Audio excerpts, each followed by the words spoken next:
Здравейте, приятели ги! Ето ги патладжаните. Виждали сте ги в доста по-ранен етап. В момента са около метър. Днеска за пореден път ще ги колотучим. И първо искам да ви покажа как ги правя. Със сигурност се чуете какви са тези сезали и защо са тези сезали. Тези сезали са за да придържат растенията. Както гледате домата. Ето. Всеки връх си има сезал. Тук в случая са 3, защото единият го изядоха мерезливки, мравки и така нататък. Току-що също бутнах една мерезливка. Но да видим къде има 4 връха. Ето. За всеки връх има сезал. Един връх, втори връх, трети връх, четвърти връх. Отдолу завръзват заедно 4-те сезала. И вече нагоре вървите с 4-те сезала до тук, до разклонението, където се разклоняват върховете. След това двата сезала ги разделяте насам, въртате няколко пъти, другите натам. След това тук сезалите ги разделяте за всеки връх. И се омотава нагоре. Много е важно сезалите да не са ви много натегнати. Това е много важно, защото ще душат растението. Ето виждате го, че тук сезала е леко по-натегнете, защото тук вече го издръпва насам. Но не е натегнат да души растението и да го дърпа нагоре. Тук е малко по-хубав, но по-нататък, когато се оплита по-нагоре, аз това нещо ще го направя да е малко по-натегнат. Също така е много важно, когато го оплитате нагоре, да минавате под листото. На места ще се случи да минете над листото, но трябва да минавате и под листото. Главно. Когато ви, както в случая, по-хубава сезала, на някои места съм минал под листото, след това над листото, за да мога да понатегна малко сезала. Но не и да е прекалено натегнат. Следващите намотавания, като поотрасте още, ще го натегна още малко. Да стане горе-долу така или така. Да не е прекалено натегнато, все пак трябва да го държи. Защото като ражда и растенията се накланят.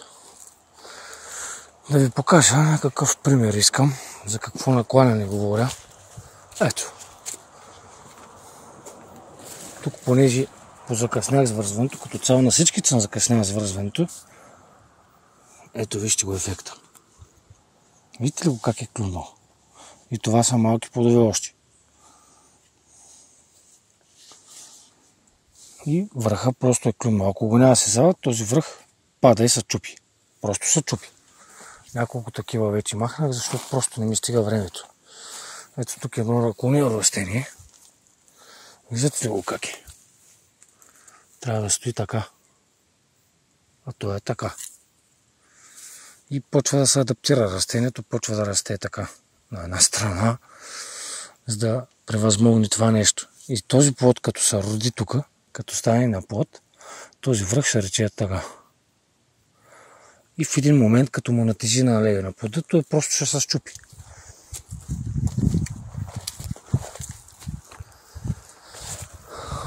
Нека ви покажа бели патладжани.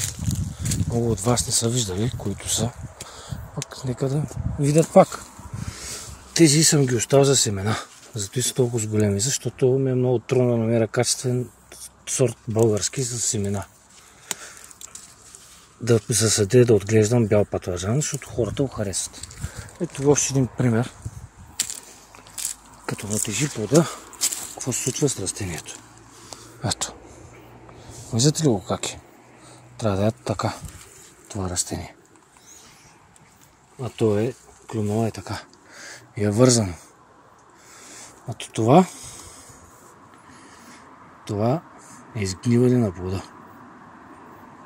За първа година ми се случва такова нещо. Тази година е този е същият. Само го пипнах и той пада.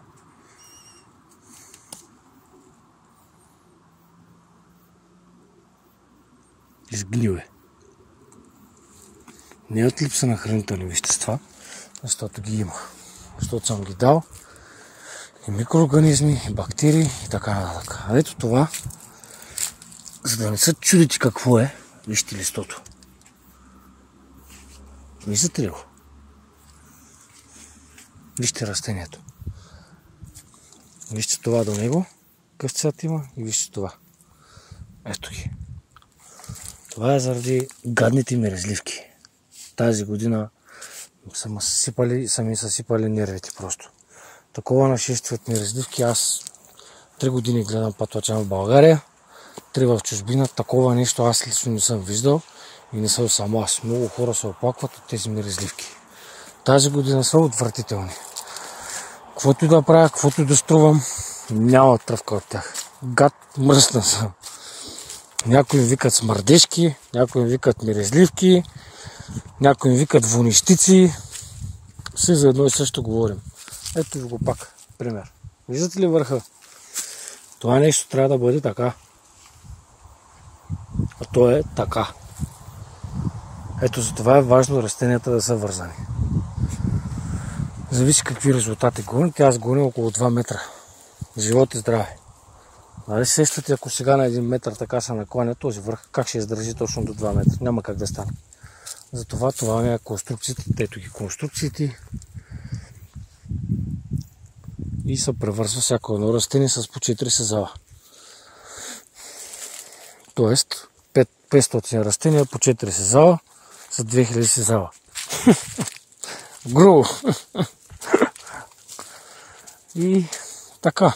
Много изоставам с връзването. Растенията по принцип се връзват още когато са засадени в земята. След една седмица, 2, като се адаптират, като се захванат и се пускат сезалите и се връзват. Но тази година имам много работа, ходя на работа, друга и просто не мога да смогна да ги свърша всичките тези неща. Само съм пуснал сезалите и са вързани към растенията. И депърва ще трябва всеки божи ден от светло до тъмно да се плетат растенията, т.е. сезалите около растенията. И така ви стабилизирате растението и му позволявате да стигне 2 и повече метра, зависи от сезона, зависи от много неща. Тук някаква животинка, ако пала, няма нищо. И за тях трябва да има.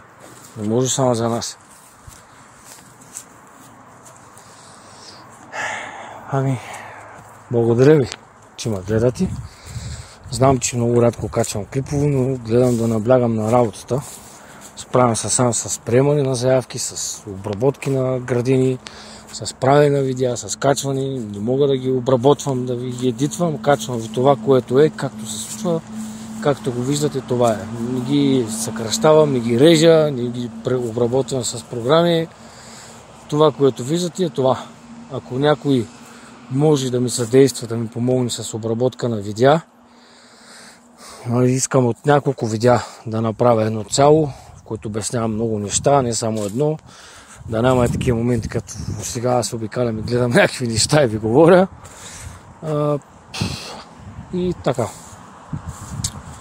Това също е много хубаво растение. Тагетес се казва, цвете. Предпазва от вредители. В случай тази година при мен, честно казвам, не проработи. Може би е в малки количества, на толкова корени, но определено при мен не проработи. Но до година ще оградя цялото място с тагетес. Босилек също, невен и така нататък. Благодаря ви много, че ме гледате, че ме следите. Това е от мен за сега. Ако имате въпроси, питайте, с удоволствие ще ви отговоря на всеки един зададен въпрос. Благодаря ви.